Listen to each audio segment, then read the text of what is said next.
Ponemos nuestras vidas en la presencia de Dios. Ven Espíritu Santo, llena los corazones de tus fieles y enciende en ellos el fuego de tu amor. Envía, Señor, tu Espíritu Creador. Oremos. Oh Dios, que has iluminado los corazones de tus hijos con la luz del Espíritu Santo, haznos dóciles a sus inspiraciones, para gustar siempre el bien y gozar de su consuelo por Cristo nuestro Señor. Amén. Dios te salve, María. Llena eres de gracia, el Señor es contigo. Bendita eres entre todas las mujeres y bendito es el fruto de tu vientre, Jesús. Santa María, Madre de Dios, ruega por nosotros pecadores, ahora y en la hora de nuestra muerte. Amén. Gloria al Padre, y al Hijo, y al Espíritu Santo. Como era en el principio, ahora y siempre, por los siglos de los siglos. Amén. Jesucristo, Rey nuestro. Venga tu reino. María, Reina de la Paz. Ruega por En el nosotros. nombre del Padre, y del Hijo, y del Espíritu Santo. Amén. Bien. Bueno. Queridas señoras, bienvenidas. Quiero agradecer ante todo a todas las señoras que han estado secundando esta iniciativa de no solamente ofrecer el rosario por la paz en el mundo, y yo he añadido, porque creo que así tiene que ser, no solamente por la paz en el mundo mundial, valga la redundancia, sino empezando por mi mundo, por mi familia, por mi alma, por las personas con las que convivo todos los días. Ahí es donde tenemos que empezar a construir la paz. No podemos pedir la paz en Oriente Próximo, en Ucrania, en Tierras Altas, y no estamos pidiendo también y trabajando por la paz en nuestro propio ambiente, ¿verdad? Sería contradictorio. Pero sí que hay que pedir por la paz. Las soluciones tienen que pasar por la paz. Bueno, pues vamos a retomar donde nos quedamos. A ver, las señoras que han estado siguiendo esta temática, si me pueden ayudar a recordar dónde nos quedamos, a ver si han estado siguiendo el tema de la vida de oración. 2571, justo en ese número nos quedamos. Muy bien. Y la muy breve introducción para las señoras que no han estado. A ver, ¿cuáles son las que están con el Padre Luis? Levanta la mano. Ok, pues son unas cuantas. Bueno, entonces, estamos siguiendo número por número lo que el catecismo nos dice sobre la vida de oración, y es mucho, es una de las 4 partes del catecismo. Vamos número por número. Ya tuvimos una introducción a todo el tema de la vida de oración, que es la que ofrece el catecismo, y despuesito de esta introducción, el catecismo empieza a tratar esta temática partiendo del Antiguo Testamento. La vida de oración en el Antiguo Testamento. Concretamente es el artículo 1. Y comienza con la oración que Dios nos ofrece, la primera revelación. Esta palabra también es importante, como que Dios nos va revelando esa invitación a entrar en comunión con Él a través de la oración. Y el primer lugar de encuentro es la creación. Entonces empezamos con el Génesis. Eso ya lo vimos. Y luego empieza a proponer personajes del Antiguo Testamento como para aprender de ellos lo que es la oración. Y el primero que hemos estado viendo es Abraham. Las señoras que estuvieron la semana pasada, ¿me pueden recordar cuál es la característica que destaca a Abraham en el modo de orar? O en su lo que nos quieren proponer sobre la oración a través de Abraham. ¿Cuál es la característica? De hecho, hay 2 palabras importantes ahí, van de la mano. ¿Se acuerdan? Obediencia. Bien, beba. Suena fuerte. Hablábamos de que, porque Abraham, en su saber que Dios le pide, vete de aquí de tu tierra, Ur de los Caldeos, te voy a llevar a una tierra prometida, obedece. Y todo lo que Dios le pide, obedece. Y la obediencia, aunque hoy está muy devaluado este término, es darle el beneficio de la duda a Dios cuando Dios me está pidiendo algo. Saber que Dios me está pidiendo algo y decirle que sí. Y Él es constante en eso. ¿Y cuál es la otra palabra que va de la mano? Es la que le da sentido a la obediencia, la fe. Muy bien, muy bien. No estamos tan mal. Digo, no estoy tan mal yo que ustedes están quedándose con los conceptos. Padre, ¿puedo hacer una pregunta? Claro. Es sobre Abraham, pero no sobre... Sí. Ayer precisamente estaba platicando con una de mis hijas y me decía que a ella le cuesta muchísimo trabajo entender el pasaje en donde el ángel le dice a Abraham que Dios le pide que sacrifique a su hijo. Hoy lo vamos a ver. Es que traté de explicarme, pero pues yo, mamá señora, pues la fe, la confianza y tal, pero ella me decía, pero yo no entiendo, ¿no? Yo no entiendo eso, porque estás hablando de tu hijo. Sí. Y le decía, pues por eso hay que formarnos. Hoy vamos a ver ese pasaje tan tremendo. Hoy lo vamos a ver, porque no hemos terminado con Abraham. Después de Abraham viene Moisés, pero no hemos terminado con Abraham. Pero hoy veremos este pasaje tan tremendo cuando Dios le pide a Abraham su hijo, su mismo hijo. ¿Ok? Entonces está previsto, no se preocupen. Pero gracias por la pregunta. Sí, es muy difícil de entender esto, pero esperemos que el catecismo nos ayude a entenderlo un poquito más. Antes de acabar el número 2571, estamos por lo tanto en el número 2571 del catecismo. Pero hay un párrafo, ¿se acuerdan que nos quedamos en ese salto cualitativo que se da en la vida de oración de Abraham? También se va manifestando un cierto tipo de crecimiento. O sea, incluso dice el catecismo, inicialmente su oración ni siquiera era mucho de palabras, era de hechos. Él percibe que Dios le pide algo y lo hace. Ese es su modo de orar. Obedeciendo, respondiendo, no dialoga, no discute. Si hay un momento donde como que se queja, ¿se acuerdan que sale ese pasaje donde le dice él, empieza como que a formular con palabras en un diálogo con Dios lo que no entiende, lo que le está costando en ese plan que él aceptó de Dios?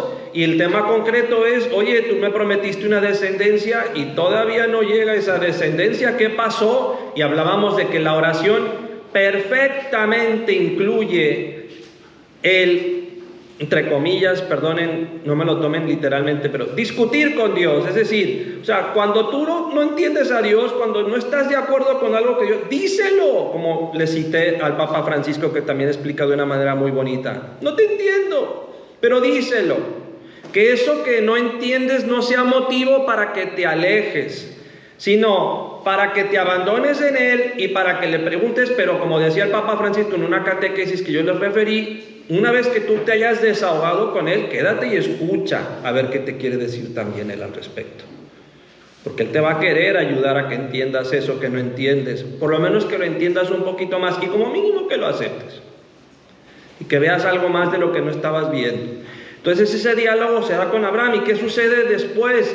Esa manifestación tan misteriosa de la Santísima Trinidad con esos tres personajes que pasan por su tienda y que Él sale a recibirlos y los invita. La actitud, salir al encuentro de Dios. No basta con que Dios quiera estar conmigo, Dios quiere estar contigo siempre. Lo hemos visto desde la introducción de este número. Él es el primer interesado en tener un diálogo contigo. Pero no basta que Dios mismo sea el primer interesado en tener un diálogo contigo. Necesita Él que tú salgas al encuentro, que tú te prestes. Recuerdo una vez un padre muy chistoso, el padre Agustín de la Vega, legionario de Cristo, no sé si lo conocen, pero es muy chistoso. Y una vez le decía a una persona, dice, mire, yo no sé si la Virgen se le va a aparecer a usted, pero sí estoy seguro que quiere que usted se le aparezca a la Virgen. o sea, que le rece, ¿no? Entonces, o sea, lo mismo sucede con Dios. O sea, yo no sé si Dios se te va a aparecer a ti, pero sí quiere que tú te le aparezcas a Dios. O sea, que lo busques. Y si no lo buscas, es muy difícil el diálogo. porque es un diálogo personal. Entonces Abraham sale al encuentro y al salir al encuentro y a recibir a esa personificación de la Santísima Trinidad, esos tres personajes misteriosos, le dicen al final, dentro de un año tendrás ese hijo, sin que Abraham lo haya manifestado. Es decir, Dios está respondiendo, pero entra en un mayor grado de intimidad con Dios. O sea, en la oración, por lo tanto, estamos viendo a través de la vida de Abraham, hay un crecimiento, estamos llamados a crecer siempre. Por mística que sea usted en su vida de oración, mientras usted esté en este mundo, siempre va a poder crecer. ¿Por qué? Porque nuestro destino es el cielo. Todo lo que podamos crecer aquí para que nuestro diálogo con Dios se parezca más al que algún día vamos a tener en el cielo, todo ese es el espacio que tenemos para crecer, imagínense. De hecho, de alguna manera, aquí es donde me voy preparando, capacitando para ese diálogo eterno con Dios en el cielo. Entonces, no se estanquen, no se detengan, no se conformen con mínimos. Abraham nos va presentando esta característica del crecimiento, de que se va dando un salto cualitativo en su vida de oración. Ahora, nos habíamos quedado allí. Entonces, en ese mismo número después aparece, es muy interesante, vamos a leer: desde entonces, habiéndolo confiado Dios su plan, el corazón de Abraham está en consonancia con la compasión de su Señor hacia los hombres y se atreve a interceder por ellos. A ver, sí, interceder por ellos con una audaz confianza. Entonces, y cita Génesis 18, 16, 33. Yo me permito comentar este pasaje. Después de este encuentro misterioso con estos tres personajes, si se ponen a leer el libro del Génesis, es ese episodio en el que Abraham, siguiendo a Dios, camina y se encuentra con una ciudad tremenda que representa lo peor de lo peor en aquella época. Sodoma, bueno, eran dos, Sodoma y Gomorra, ¿no? Están ahí. Bueno, entonces es ese episodio donde en esa intimidad con Dios, Dios le está revelando lo enojado que está, lo dolido que está con esas personas que le han dado a la espalda, que no quieren saber nada de él, que están siguiendo su vida como les da la gana, y pues que les va a caer el castigo correspondiente a sus actos, porque hay una justicia que Dios no puede contradecir. O sea, eso es lo que la justicia es: tus propios actos tienen consecuencias. ¿Y qué sucede ahí? Por ese mayor grado de intimidad con Dios, se despierta en Abraham una característica muy bonita, que es la de la compasión, que es un adelanto al tema del corazón misericordioso de Dios. Él empieza a participar aunque en ese momento Dios no está expresando precisamente la misericordia todavía, pero sí le está expresando el problema y el dolor que él tiene. Y entonces, ¿qué suscita en Abraham en ese diálogo de oración? Que él interceda por esa ciudad. Y se da como un tipo de negociación muy bonita entre Abraham. No lo voy a leer el pasaje porque tenemos muchos cosas que comentar, se los dejo ahí si lo quieren leer ustedes por su cuenta.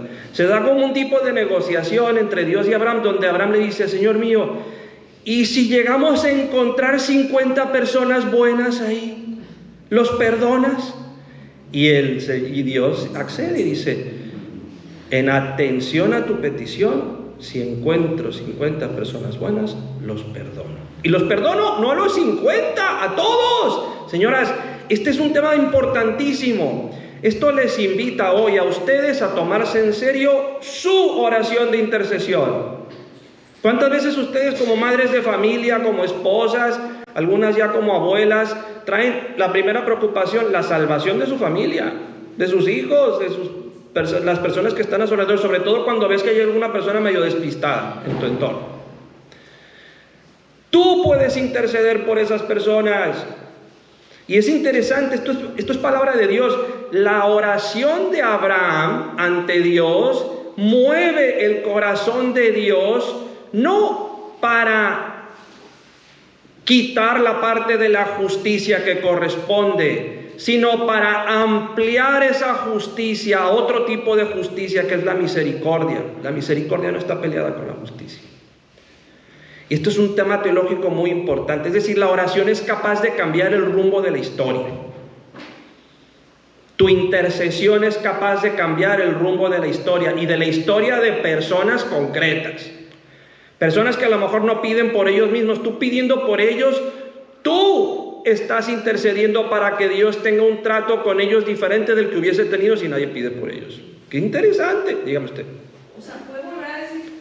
O no sé cómo digo. O sea, como que la justicia y la misericordia No están peleadas. Pero entonces... Le voy a poner un ejemplo. Lo tengo preparado. Sabía que me iba a preguntar. No sé si ustedes vieron alguna vez la película, que es una película muy fuerte, pero basada en hechos reales, que se llama El exorcismo de Emily Rose. Buenísima. Muy fuerte, porque es el tema del demonio, del exorcismo, pero está basada en hechos reales y está teológicamente, está muy bien hecha. Y una de las cosas que sucede, digo, les voy a hacer el spoiler si no lo han visto. Lo siento, porque mi ejemplo tiene que ver con lo que sucede al final. Al sacerdote católico que estuvo tratando de exorcizar a esta niña Emily, pues lo habían acusado de homicidio, porque ellos decían, los abogados, que fueron los exorcismos los que causaron la muerte de Emily, cuando este señor estaba diciendo, espérense, o sea, el demonio existe y el demonio, o sea, yo estaba tratando de salvarla y ustedes me echan encima la culpa a mí, ¿no? Entonces, el juicio legal, civil, concluye al final, y ahí es donde va a poner el ejemplo. Sale al final, después de todo lo que el juez y todo el jurado escucha, dicen, pues después de haber analizado el caso, con las leyes en la mano, creemos que el padre es culpable. Y todos así, como que, ¿cómo que culpable? Dicen, pero también creemos que ya cumplió su pena, por lo tanto ya no tiene que ir a la cárcel. ¿Qué significa ya cumplió su pena? Es decir, en ese caso, él, por su sufrimiento, por lo que estuvo también tratando de explicar el caso de Emily y tal, ellos consideraron que eso fue ya la pena suficiente para lo que le hubiese tocado, que hubiese sido más gordo. De alguna manera fue atenuada la pena, de alguna manera no fue borrada. La ley se aplicó, pero se tomó una especial consideración en la aplicación de la ley diferente de la que hubiese sido antes. La misericordia es la máxima expresión de la caridad. La justicia como virtud que dice dar a cada uno lo que le es debido. ¿Y qué dice Dios? Lo que más le es debido al hombre es la caridad. Que no significa que no tiene que ser también responsable de sus actos. Pero la máxima expresión de dar a cada uno lo que es debido a la caridad. Ahora, la caridad no significa que borro la ley, significa que te quiero ayudar, pero ayúdame a ayudarte. Y entonces esa intercesión, volvemos al tema del número, que hace Abraham por Sodoma, si no la hace, suceden otras cosas. Y fue la intercesión de él la que arranca del corazón de Cristo el decir, oh. Luego, pues obviamente, estos no entendieron, y luego después sí que les pasó lo que no les tenía que pasar, pero pues porque al final también el hombre es libre y si no corrige, pero en ese momento sí se salvó esa ciudad gracias a la intercesión de Abraham. Entonces, ¿de quién es figura Abraham en estar intercediendo ante Dios Padre por los pecadores? Pues de Jesucristo mismo, que vino a interceder por nosotros, y cuando Él está en la cruz diciendo, lo están matando, corrijo, lo estamos matando. ¿Y qué dice Jesucristo? Papá, perdónales porque no saben lo que hacen. ¿Usted cree que su Padre no está tomando en cuenta eso en favor de nosotros? Claro que sí. Aún así yo tengo que ir a recibir esas gracias que me están ofreciendo, si yo no las quiero ir a recibir. Entonces es todo un misterio, pero espero que me haya explicado. Entonces, y si pueden ver la película también, que es bastante. No, mejor bueno, ok. Hay gente que yo sé que no puede con esas películas y lo entiendo, ok. Pero como caso teológico es buenísima esa película. Entonces, esto sucede al final del número 2571. 2572. Fíjense lo que dice, señora Claudia, el primer frase: como última purificación de su fe, le pide al que había recibido las promesas que sacrifique al hijo que Dios le ha dado. Antes de entrar en la explicación concreta, ¿qué está también prefigurando Abraham con esto? Jesucristo mismo. Y dice la carta a los hebreos, es decir, a Abraham lo puso a prueba, pero al final no tenía pensado quitarle su hijo. Nunca lo hubiese permitido, a tal grado que cuando Abraham está a punto de hacerlo, manda un ángel, dice: deténlo. Era una prueba. Yo no quería quitarle a su hijo, pero quería saber hasta qué punto este hombre se fía de mí. ¡Wow! ¿Hasta qué punto se fía de mí? El que perdonó al hijo de Abraham, no perdonó a su propio hijo, dice la Escritura. El Padre sí que entregó a su propio hijo, Jesucristo, segunda persona de la Trinidad, para que muriera en la cruz por nosotros. Entonces también es en esa frase que no les voy a leer de ese pasaje del Génesis 22, es muy bonito cuando van caminando juntos, el padre y el hijo, van caminando juntos, y es Isaac el que pregunta: Padre, ¿y la ofrenda? ¿Y qué dice Abraham? Dios proveerá el cordero. Aquí está, el cordero de Dios, aquí está. ¿Dónde fue ese sitio? Monte Moria, ¿dónde está? Jerusalén. Justo donde está situado el templo de Jerusalén, que hoy hay una mezquita, ahí es donde, según tradición y estudios arqueológicos y todo, ahí es el monte Moria.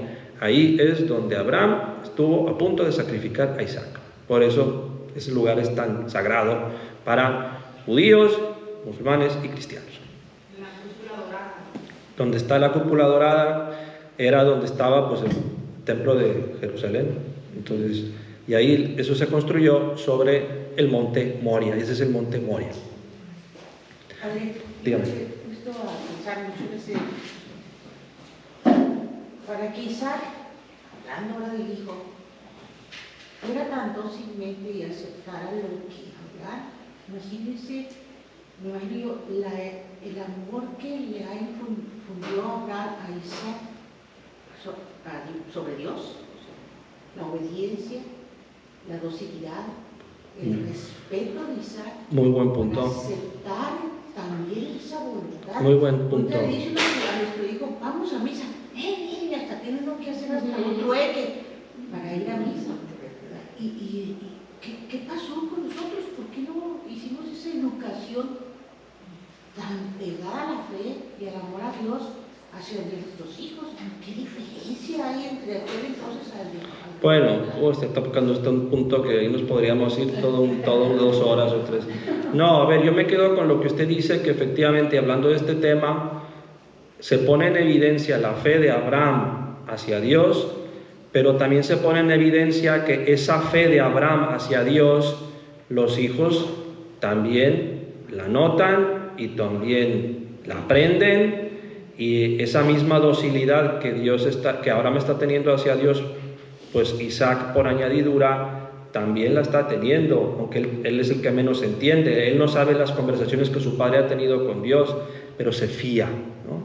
Ahora, muy rápido, no voy a irme por ahí y no quiero que nos vayamos por ahí porque no es el tema de hoy, pero ¿qué hice yo de malo para que mis hijos no, eso no sirve de nada. Eso no sirve de nada, porque en todos lados se cuecen habas, en las mejores familias suceden todo tipo. ¿Por qué? Porque somos libres. Porque somos libres. Y entre los 12 apóstoles hubo un Judas, o sea, imagínense, o sea, si a nuestro Señor no le funcionó totalmente, o sea, entonces, y los demás lo dejaron solo, o sea, entonces, menos Juan. Entonces, pues no, o sea, no nos compa, o sea, no, ¿qué depende de mí? ¿Qué puedo hacer? Si algo no, en su momento yo no era consciente, no dice, nunca es tarde, mientras usted tenga vida, tiene misión. Y la misión es ayudar a que su familia se salve. Ayudar, no significa imponer, pero rece por ellos, déles ejemplo, tóqueles el tema de una manera inteligente y astuta y suave, y encárguese de que Dios sepa tomar todo eso en cuenta. ¿Ok? Bueno, seguimos, porque si no, ese tema nos lleva por otro camino, y eso sería casi hasta para retiro. Seguimos con el tema. Dios proveerá el cordero para el holocausto. Perdón, antes dice, había recibido la promesa que sacrifique a su hijo. Su fe no vacila. ¡Qué fuerte! Señoras, dialóganlo con Abraham. Digo, en ese sentido, en la vida de oración, podemos también pedir la intercesión de los santos. En la vida de oración, todos tenemos santos favoritos. A veces podemos pedirles favores a nuestros santos favoritos porque están vivos, porque están para interceder, y a veces a lo mejor hay unos que no son tan favoritos, pero salen en un tema como este. Háblenle a Abraham. No le podemos mandar un WhatsApp, pero Abraham, David,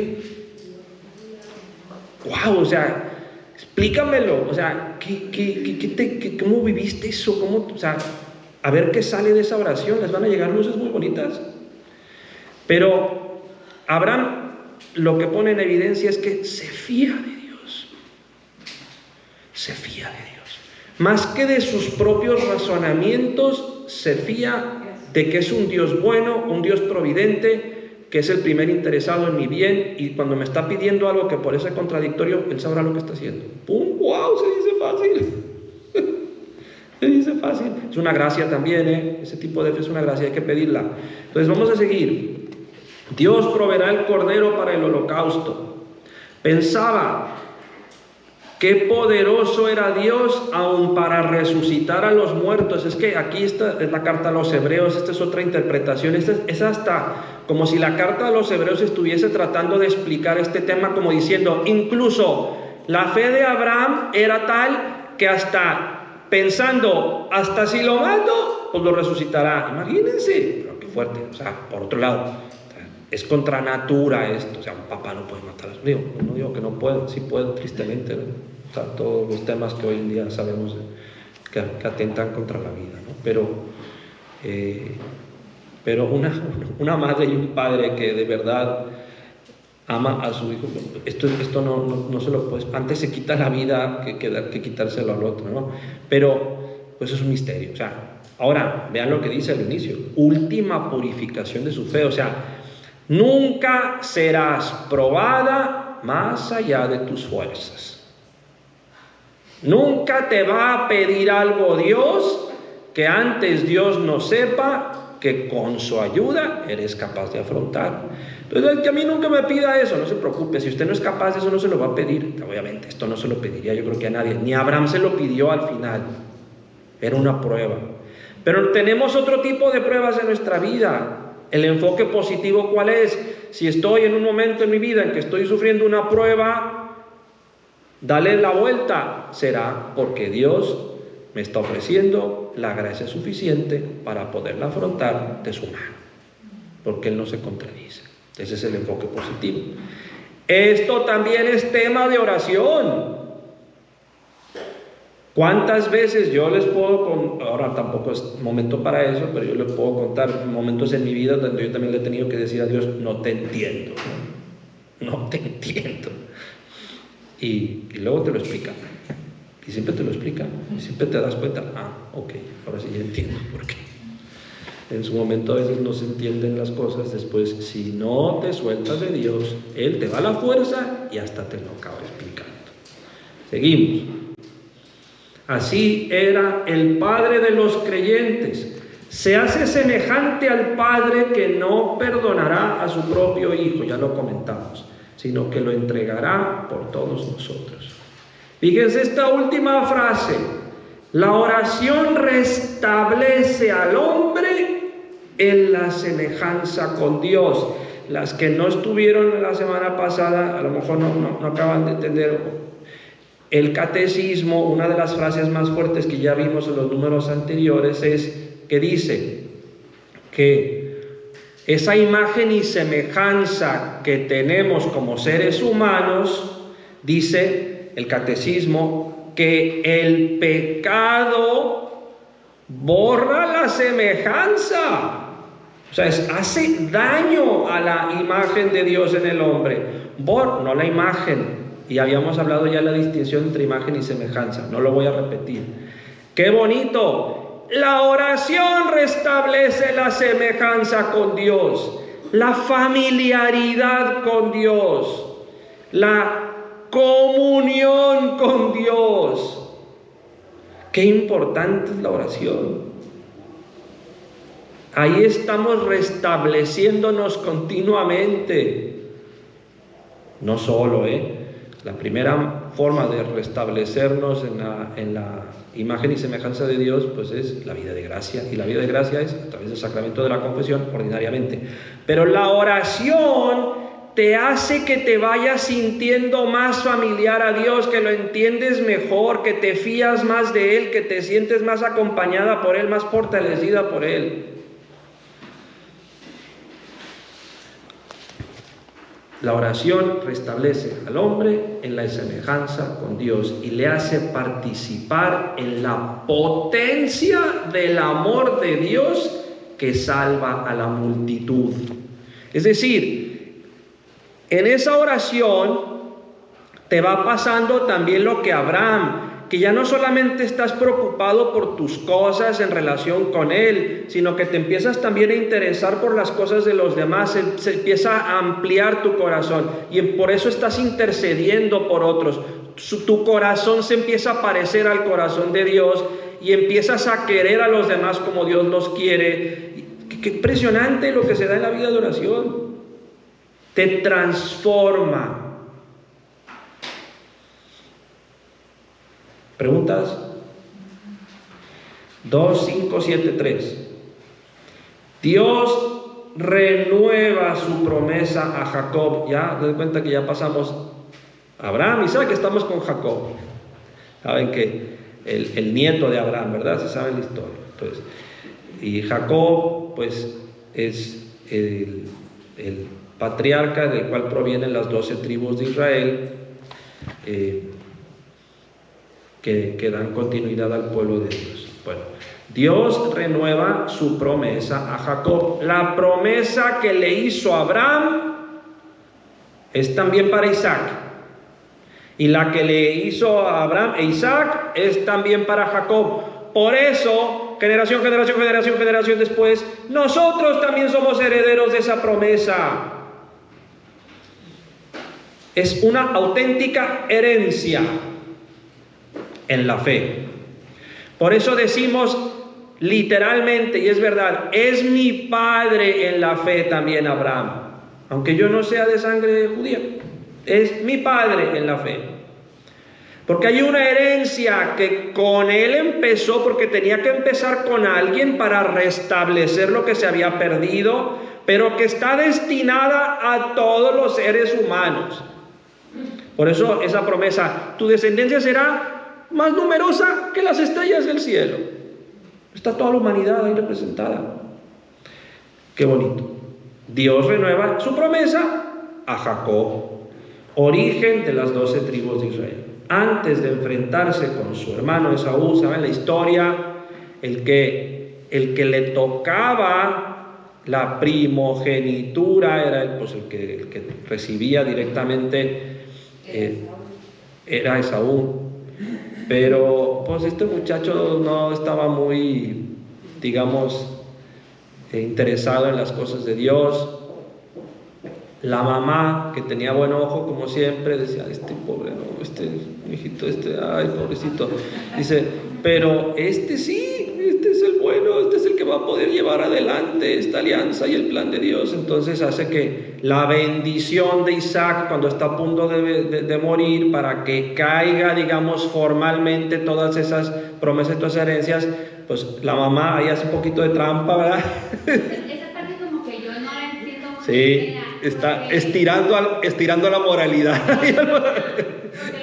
Que lo engañan a Isaac. Pero eran hijos de diferentes mamás, ¿no? Sí, no, también a lo mejor por eso. Pero dice, Interesante, ahora sí que eso no se lo, me acaba de poner en jaque, no sé decirle. Puede ser, pero no sé en este momento responder con precisión y por eso no voy a inventar nada, no lo sé. Eso yo no entendí. ¿Por qué Dios permite? Porque hubo un engaño. ¿Hubo un engaño? ¿No? Sí. ¿Y cómo Dios escribe recto con renglones torcidos? ¿Verdad? O sea, eso cuando uno lee, porque ¿Cómo? sí llama la atención de que pues, ¿Cómo David acaba siendo descendiente de la mujer Salomón acaba siendo hijo y a través de ahí hasta José y Jesús de un engaño y asesinato y adulterio y eso que le dice que a veces Dios es capaz de incluso incluir las cosas que quizá no se tenían que haber dado para que también formen parte de la historia de la salvación. No se le escapa nada si somos capaces de ponerlo en manos de Dios. Ay, aquí no tenía que haber pasado esto. Pues póngalo en manos de Dios, redímalo y que forme parte de su historia de salvación. Qué bonito. A Dios no se le escapa nada. Fíjese. Pero padre, entonces iba a ser mayor, pero la mamá de él dijo no, entonces se lo dio a los hijos. ¿Cómo se disfrazaron? Sí, le puso el pasaje, los brazos de Esaú eran muy velludos y entonces le puso, y era lampiño Jacob, entonces le puso como unas pieles encima como para que se sintiera como que era. Entonces Isaac dice, a ver hijo, ven, acércate, quiero tentarte, porque estaba ya cieguito, y entonces le toca los brazos y dice, sí eres tú, pero o sea, es muy simpática el relato, ¿no? Ahora, también es verdad, ojo, Esaú vendió su primogenitura, o sea, no hubo ahí un engaño de todo, no fue solo la mamá que dijo, o sea, por un plato de lentejas, dijo, a mí qué me importa la primogenitura, denme un plato de lentejas y te la doy, o sea, tampoco fue del todo un engaño, o sea, el mismo heredero renunció a su herencia, es una telenovela en toda regla, si la quieren leer, léanlo por su cuenta, pero... Sí, a mí no me quedaba, no estaba yo seguro. Primero nació esa. Es verdad. Incluso iba a salir y le cogió dicen que le cogió la pierna. Bueno, es muy literal la narración que hacen, por eso si la quieren leer se van a entretener. No me voy a detener a eso. ¿Cuál es el punto aquí? La fidelidad de Dios. Es decir, esa oración es el clima, pero ¿cuál es el tema que estamos buscando? La comunión con Dios, la alianza, y eso se va heredando, nosotros somos beneficiarios de todas las... Fíjense, esto se me acaba de ocurrir, no lo tenía pensado decir, pero me llegó como esa luz y me parece un tema muy bonito. Nosotros somos creyentes por personas creyentes antes que nosotros. Si no hubiese sido por, en primer lugar, nuestros papás, pero nuestros catequistas, por quien haya sido que hayamos recibido la fe, por eso también nosotros somos creyentes. O sea, hay de verdad una auténtica herencia, hay un traspaso de esa fe. Por eso qué importante que ustedes también lo sigan traspasando, porque si no, ¿a dónde llega eso? O sea, esa tradición que es te lo dejo, es como ha llegado la fe hasta nuestro tiempo. El otro día que estuvimos con los franciscanos en la reunión de religiosos de la diócesis, que nos acogieron muy caritativamente, caray, cuando nos contaron que están celebrando 500 años de la llegada de los franciscanos a México, pues llegaron prácticamente con la conquista. Entonces, o sea, trajeron la fe estos hombres valientes, y Junípero Serra, pues por estas tierras, por eso la provincia de ellos se llama Junípero Serra. Entonces, sí, ha sido gracias a todas esas personas que nosotros hemos recibido la fe. Pues ahora nos toca a nosotros también, como decimos en Regnum Christi, me toca a mí, de mí depende que tus palabras, Señor, no se pierdan. Tradición, darla. Ya serán libres o no libres para recibir lo que yo les quiero dar, pero hay que dárselo, hay que ofrecérselo. ¿Ok? Entonces seguimos con este tema. Hay un pasaje después de esto que es Jacob lucha con un personaje misterioso. Esos personajes misteriosos aparecen ahí de repente en el Antiguo Testamento. Lucha una noche entera con alguien misterioso que rehúsa revelar su nombre, pero que le bendice antes de dejarle. La tradición espiritual de la Iglesia ha tomado de este relato el símbolo de la oración como un combate en la fe. Este tema lo vamos a desarrollar más adelante porque hay todo un capítulo que habla sobre el combate de la oración. Es decir, la oración cuesta. La oración es una lucha contra las distracciones, lucha para que no tengo tiempo y buscar ese tiempo, lucha para encontrar el lugar donde, y lucha en mi interior, porque a veces no quiero escuchar lo que Dios me quiere decir y por eso no oro y le saco la vuelta, porque ya sé lo que me va a decir y no quiero que me lo diga, y ya sé lo que me va a pedir y no quiero que me lo pida. Entonces hay un combate real en la vida de oración. Eso no te extrañe. Es que, padre, a veces siento que Dios no me dice nada. Es que tú es parte del combate de la oración. Busque soluciones, ponga los medios, salga al encuentro. Entonces, en este pasaje de Jacob y esa lucha que tiene con ese personaje misterioso, que ese personaje también representa a Dios, misteriosamente, Era un ángel, ¿no? pero representa a Dios. O sea, todavía no está personificado, es muy difícil que si fue un ángel, que si no fue una, no, pero representa a Dios. O sea, es Dios el que envía a ese personaje, pero es una lucha con Dios. O sea, y por eso se refleja, símbolo de la oración, como un combate de la fe y una victoria de la perseverancia. De alguna manera, en este pasaje de Jacob, lo que nos invita la Sagrada Escritura a decir: cuando la oración se convierte en un combate, no te des por vencido. Porque este personaje al final lo felicita, dice: caray, eres fuerte, caray, no te rindes, caray. Esa es la actitud que tenemos que tener en la vida de oración. ¿Ok? Bueno, entonces, ya pasamos a Abraham, Isaac y Jacob. Y empezamos con Moisés. Sí, tenemos todavía 10 minutitos. ¿Preguntas? La señora Martita Tillero. ¿Quiere decir que la actitud orante da fruto? Sí, siempre. Aunque no los vea. Yo le puedo decir una cosa, señora Martita, muy buena pregunta. La actitud orante, es decir, cuando perseveras en esa oración, siempre da fruto. Y le voy a decir una cosa. Aquí puede parecer contradictorio. Espero que me explique bien. Y de cara a Dios, yo creo que da más fruto cuando menos fruto parece que está dando. Ahí se lo dejo. Porque le da más valor a su oración.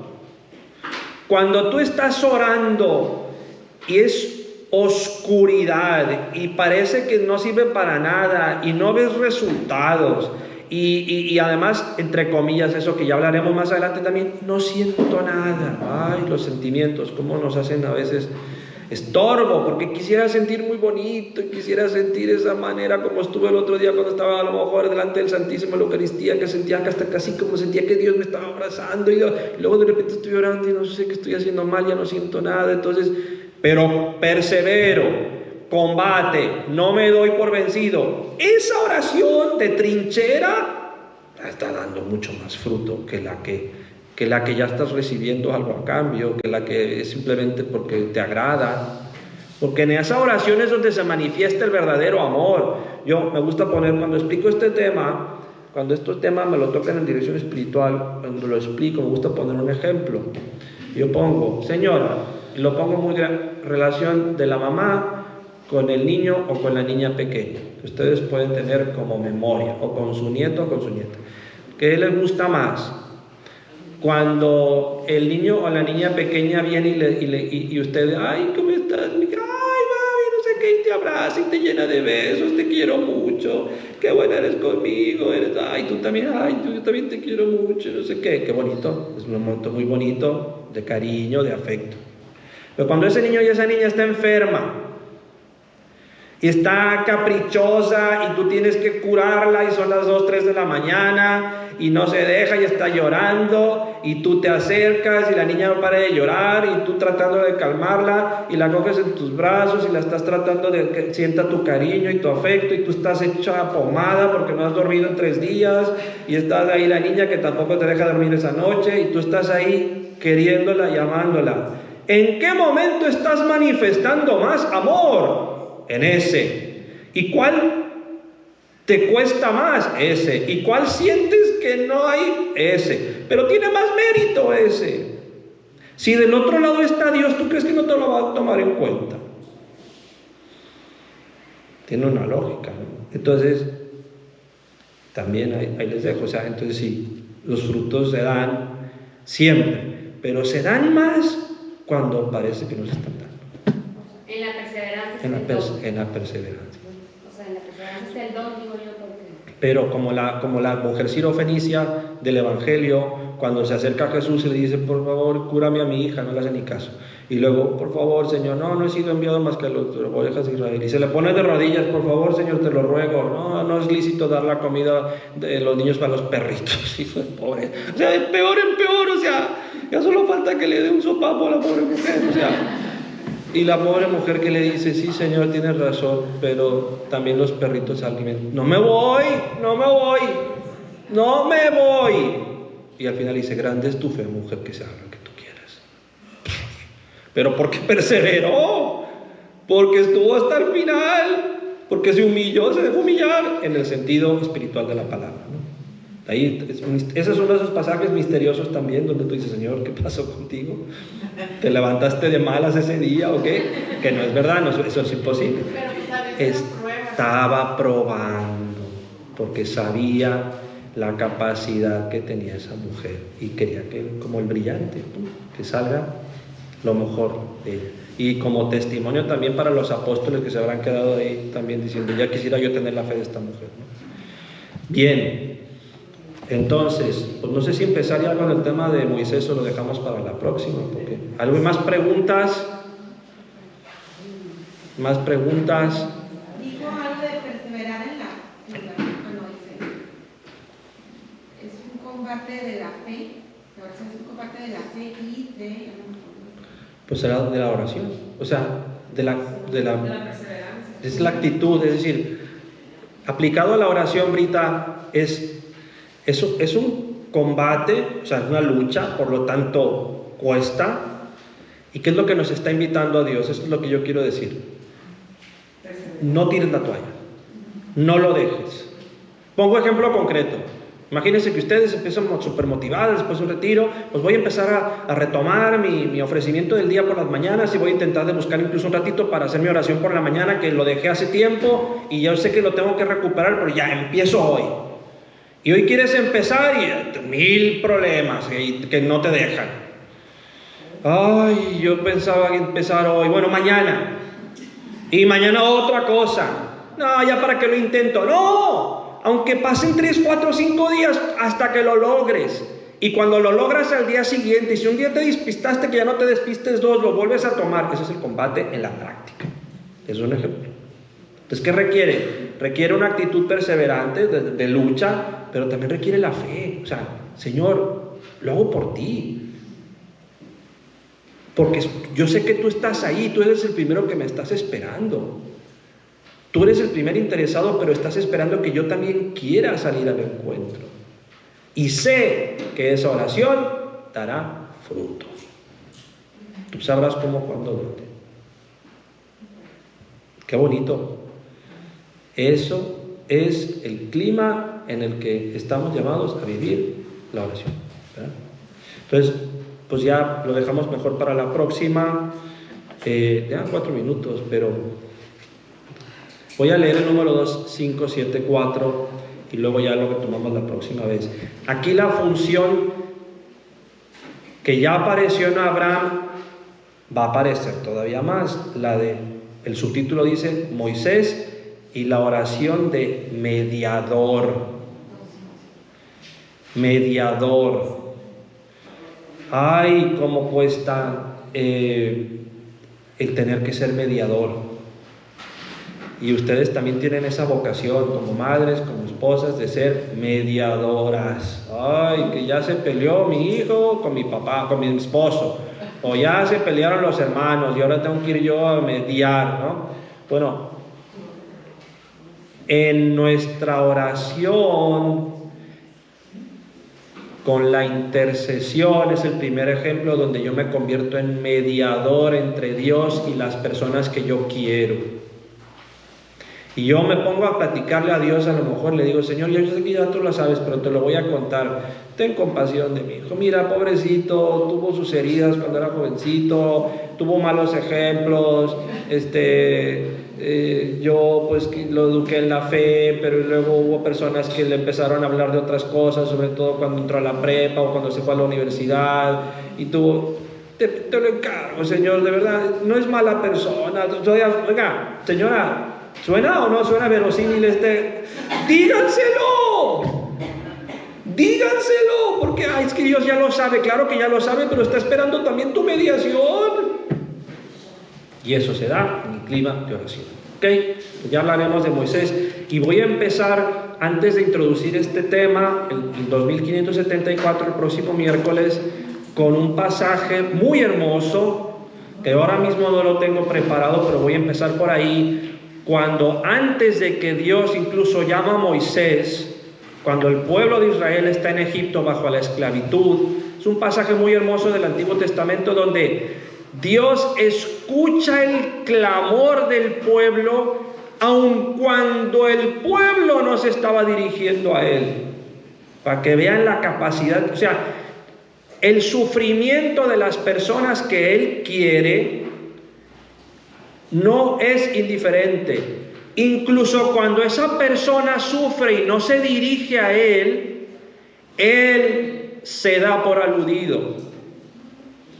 Le encantaría que viniéramos a Él porque facilita mucho más el intercambio, pero es ese clamor sin que haya sido dirigido a Dios que escucha Dios lo que hace que suscite a Moisés. Y eso lo veremos la próxima vez. ¿Ok? Gracias por su atención. ¿Alguna pregunta? Que tengan muy buen encuentro con Cristo. Y yo voy a estar ahí confesando en la capilla en el orden de la lista. Te damos gracias, Señor, por todos tus beneficios. A ti que vives y reinas por los siglos de los siglos. Jesucristo, Rey nuestro. María, Reina de la Paz. Del Padre, y del Hijo y del Espíritu Santo. Amén.